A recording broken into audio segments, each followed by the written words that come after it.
I'm going to sim the entire 2026 season, and by the end of this video, we will know who will win the World Series. And with the help of the Monkey Man 23 creating this great roster for us, we'll be able to accurately simulate and predict who will win the World Series. Now, not only is this roster accurate with the trades and the signings made, guys like Freddie Peralta on the Mets or Kyle Tucker on the Dodgers, but also the attributes have been accurately adjusted to fit more in line with the player's stats. This way, we can get an accurate representation of what the season will look like between trades, how players perform, and ultimately who the best team in the MLB is. Now, in this franchise, my hands are completely off. Every team is going to be making trades, moves, signings all on their own accord. I have no control of anything that's going to happen in this video. And here we are in opening day. I had to see the team that probably made the most moves other than the Dodgers, being the Mets, adding Freddie Peralta,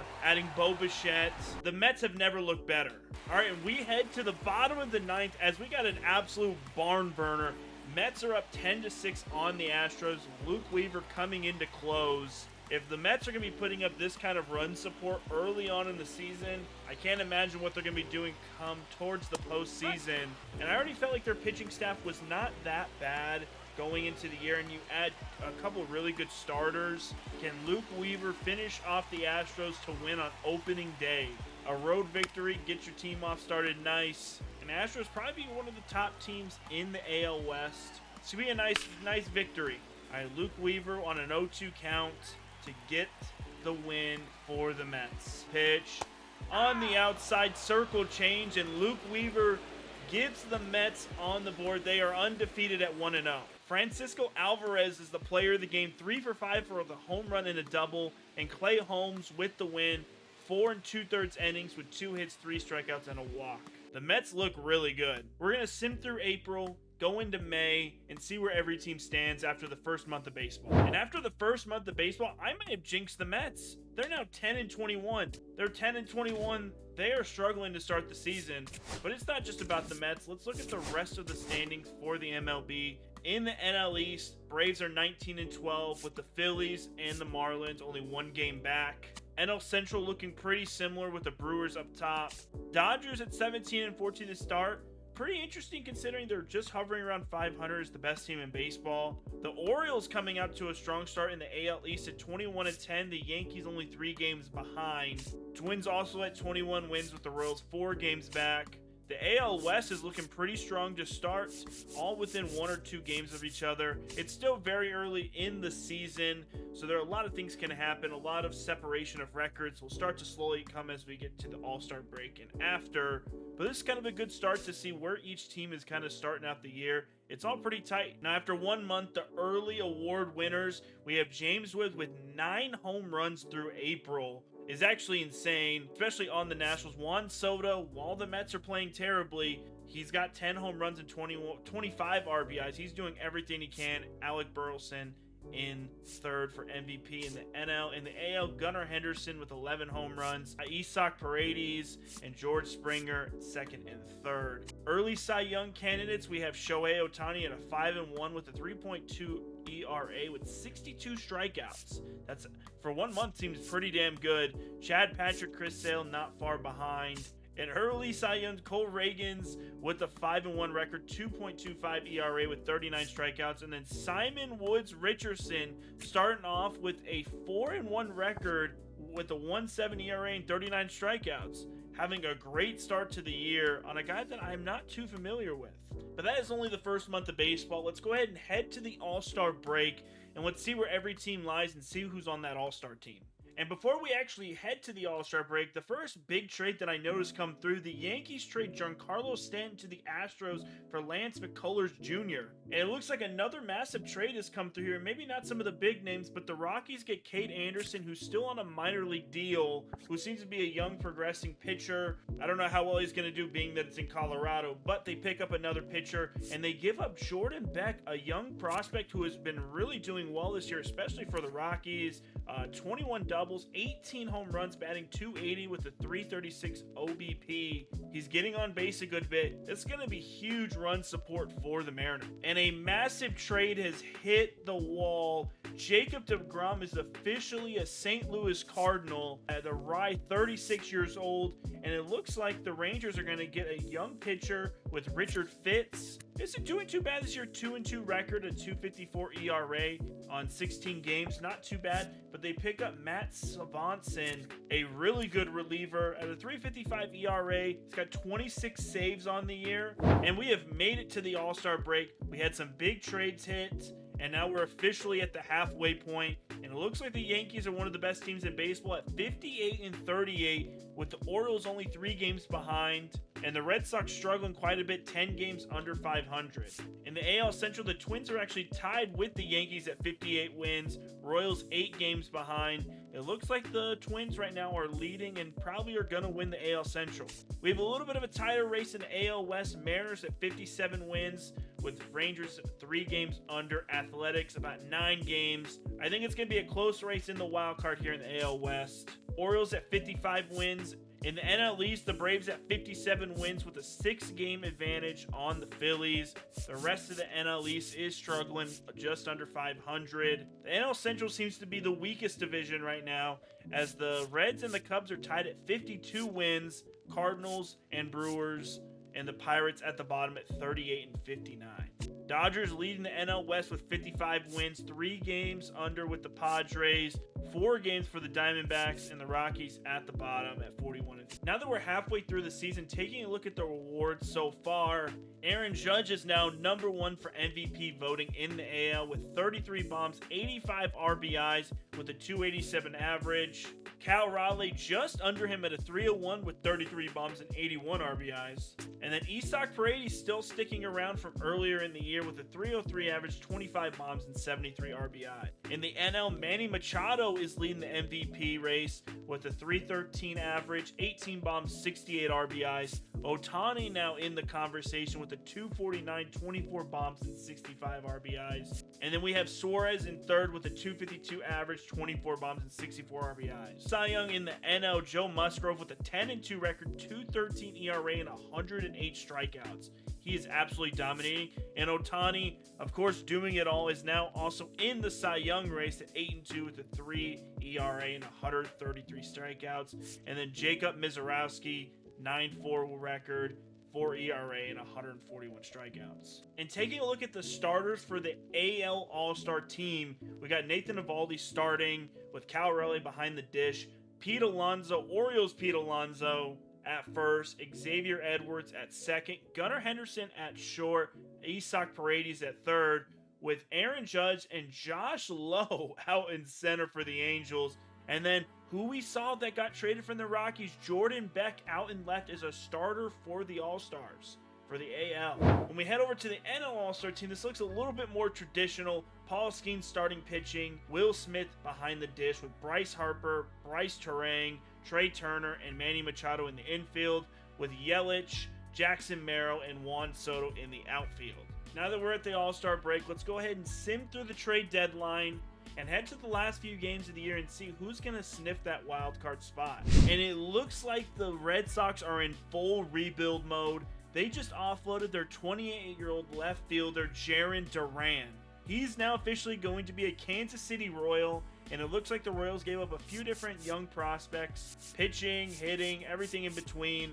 Red Sox are completely going into rebuild mode, while it looks like the Royals may be in contention, and they still have a few good years left on his contract. So if they don't do well this year, they'll still have him for another 2 years after. This is a massive trade for the Royals. And it looks like the Rays are going to get some bullpen support with Abner Uribe going to the Tampa Bay Rays. The Brewers getting a bunch of young prospects in return. He's got a 4 ERA with 80 strikeouts on 57 innings. Only 1 save, 27 holds. It's not doing particularly amazing. It only solidifies that bullpen for the Rays. We are officially at the final regular season game this year for the MLB. And taking a look at the standings, we have some close games for the wild card, but I want to take a look at the guys confirmed for the playoffs. Of course, the Dodgers finishing 95-66, clinching their division, with the Diamondbacks clinching a wild card spot in the NL at 89 wins. NL Central, you have the Cubs at 92 wins, with the Reds clinching a wild card spot at 87 wins. In the NL East, you have the Braves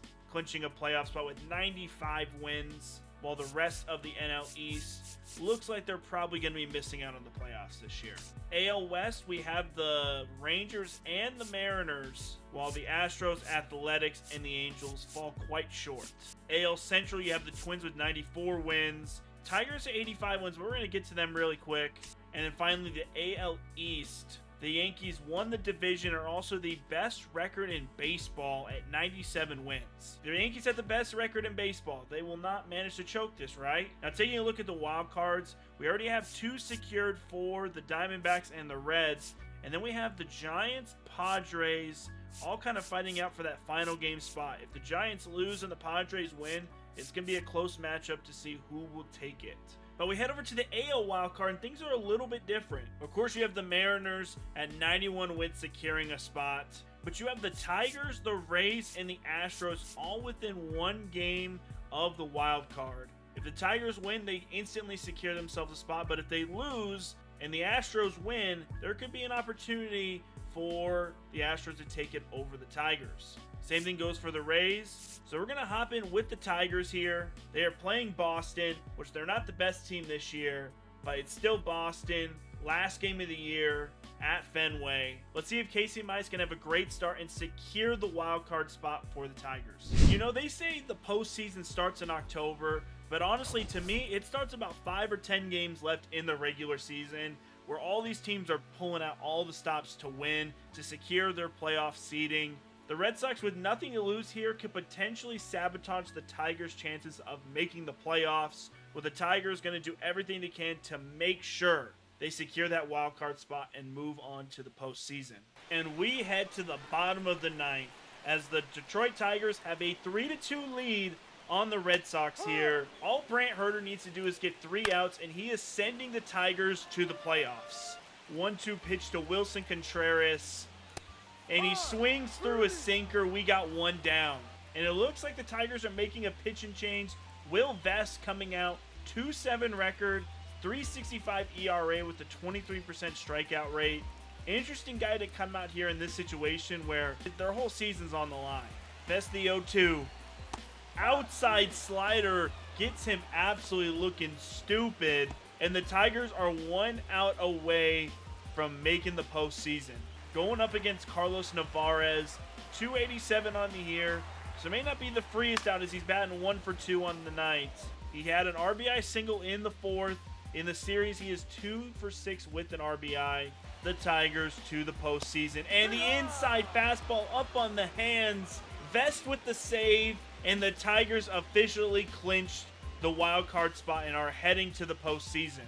And our official playoff seeding has come through. Starting with the NL, you have the Diamondbacks taking on the Reds, and you're going to have Chicago taking on the Giants. In the 1 and 2 seeds for the NL, you have the Dodgers and the Braves. Heading over to the AL, we have the Mariners taking on our Detroit Tigers, Rangers taking on the Tampa Bay Rays, and then leading the charge in the AL, you have the Yankees with the 1 seed, and then the Twins in the 2 seed. We're going to go ahead and sim slowly through the wild cards and see who's going to make it onto the AL and NLDS. And the Tigers sweep the Mariners in the wild card, and they're going to be taking on the Yankees. It's officially 1-1 with between Arizona and Cincinnati. And it looks like the Rangers do a reverse sweep and take out the Diamondbacks, the 4 seed, and they're going to be taking on the Dodgers in the NLDS. And it looks like the Rays beat out the Rangers.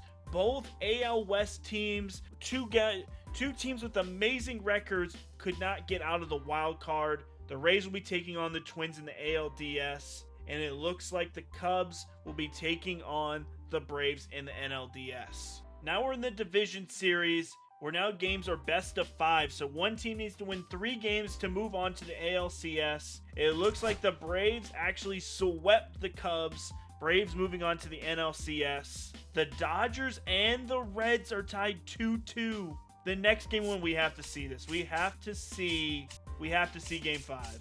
We're going to go ahead and advance today and see if any other teams take out the win. It looks like the Twins have made it. Dodgers versus the Reds. Can Ellie De La Cruz lead an absolute upset versus the juggernaut that is the Dodgers? And we head on to the NLDS. where the Dodgers are taking on the Reds. The Dodgers with their backs against the wall. The Reds here are going against all odds and taking on the juggernaut, the absolute money spenders in the Dodgers. Keep in mind, this is a team with Kyle Tucker, Ohtani, Freddie Freeman, some of the best players in all of baseball all on one team. And the Reds have managed to get it between 2 and 2. It looks like Ohtani's going to be pitching today. He was a Cy Young candidate. Hunter Green going to be pitching for the Reds. Let's go ahead and simulate to the 9th inning, and let's see where each team is at. We have absolute cinema. It is a 7-7 ball game going into the 9th inning. This is absolutely insane. I would love to see an upset story. Spencer Steer hits one down the line. Is that going to get down? It's going to do more. It's going to get over the wall, and Spencer Steer has a one-out double. The Reds are putting up a fight. They are not trying to go home. The pitch inside, he makes the play. Brewstar PFP's the double play.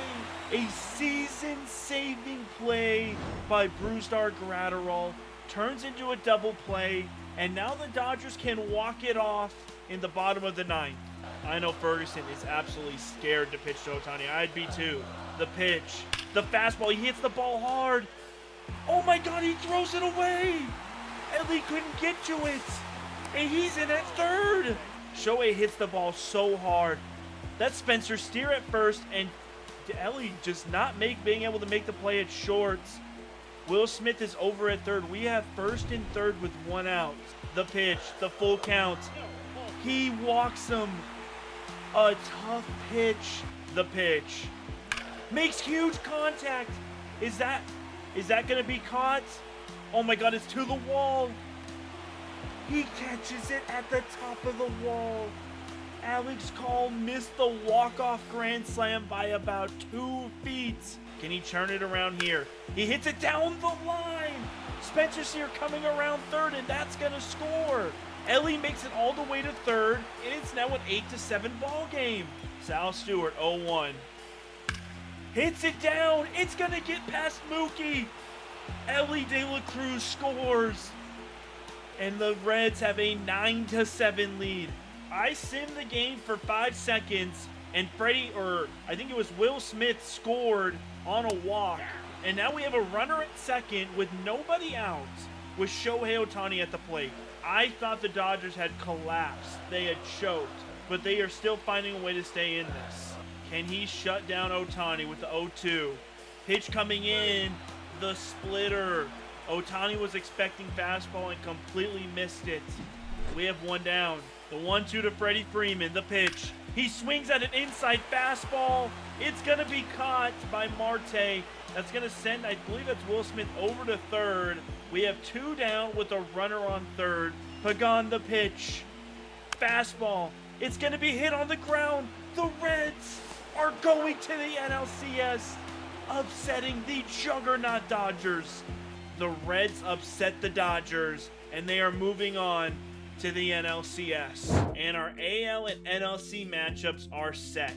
In the NL, we have the underdogs, the Cincinnati Reds, taking on the 2-seed Braves. And over the ALCS, we have the 1 and 2 seeds, the Yankees and the Twins, taking it on. It is so insane to see. I thought for sure the Dodgers were at least making the NLCS. Let's go ahead and sim through the AL and NLCS, and let's see who moves on to the World Series. Game 1, Cincinnati takes a 1-0 lead on the Braves. Game 2 for the NL, they tie it up.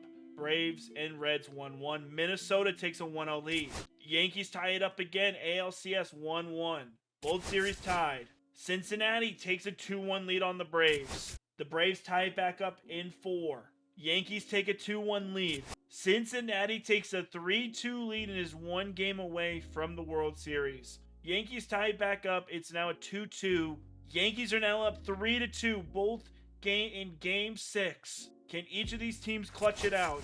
The Cincinnati Reds beat the 2-seeded Braves to make the World Series. A Cinderella story. The 5-seed Reds have made it all the way to the World Series, but we still have the ALCS. It is now Game 6.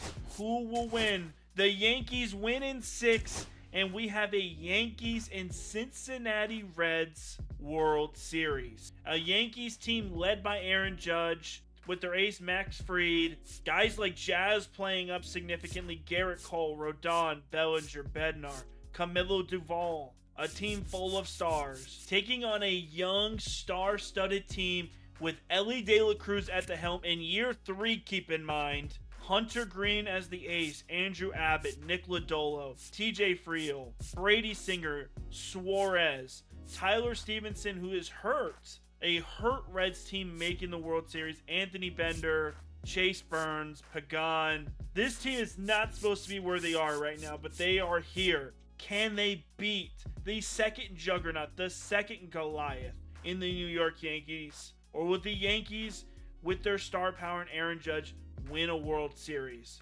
Can Judge finally get his ring? The Yankees take Game 1. Cincinnati ties it up and takes Game 2. Game 3 goes to the Reds. They are now up 2-1. The Yankees tie it back up at 2-2. The Cincinnati Reds are up in Game 5. They are now up 3-2 going into Game 6. 1 game left to win the World Series. We have to see this. We are here in Game 6 of the World Series at Yankee Stadium with Aaron Judge and the rest of his team with their backs against the wall, with a team led by Ellie De La Cruz, 1 game away from winning a World Series. Close Game 1, but every game after that has been a blowout. Cincinnati 3-0. Cincinnati 3-0, 6-0 win for the Yankees. Garrett Cole looks to be pitching to start the night. When I decided to record this video, I thought the Dodgers and the Yankees, or maybe the Mets, were a lock for the World Series. You could have not paid me to tell me that the Reds are 3 outs away from winning the World Series. They're up 5-3 in the bottom of the 9th. With 6, 7, and 8 in the lineup, can Emilio Pagan do what he did in the bottom of the 11th to the Yankees? Jazz swings through an outside pitch. Pagan PFPs over to first. Next up, Austin Wells, 2 for 3 on the night. 1 and 2 to Austin Wells. He swings through a low cutter. Can Pagan bring a World Series to Cincinnati? Will the state of Ohio be cheering again for the series? Hits it up the middle. Volpe gets a base hit. Now we have Ben Rice coming up, batting .262 and 1 for 3 on the night. Pagan for the championship. The fastball down the middle gets him looking, and the Cincinnati Reds pull off the impossible, defeating the Dodgers in the NLDS, proving everybody wrong against all odds. Beat the 2-seeded Braves, and when nobody thought they could do it 3 times, they beat the Yankees in 6 games. In the city of Cincinnati in the state of Ohio will be celebrating as Ellie De La Cruz and the Cincinnati Reds are World Series champions. If you guys enjoyed the video, you guys want to see more insane videos like this, feel free to leave a like and subscribe if you guys are new. I appreciate you guys for watching, and I'll see you guys again in another video. Peace.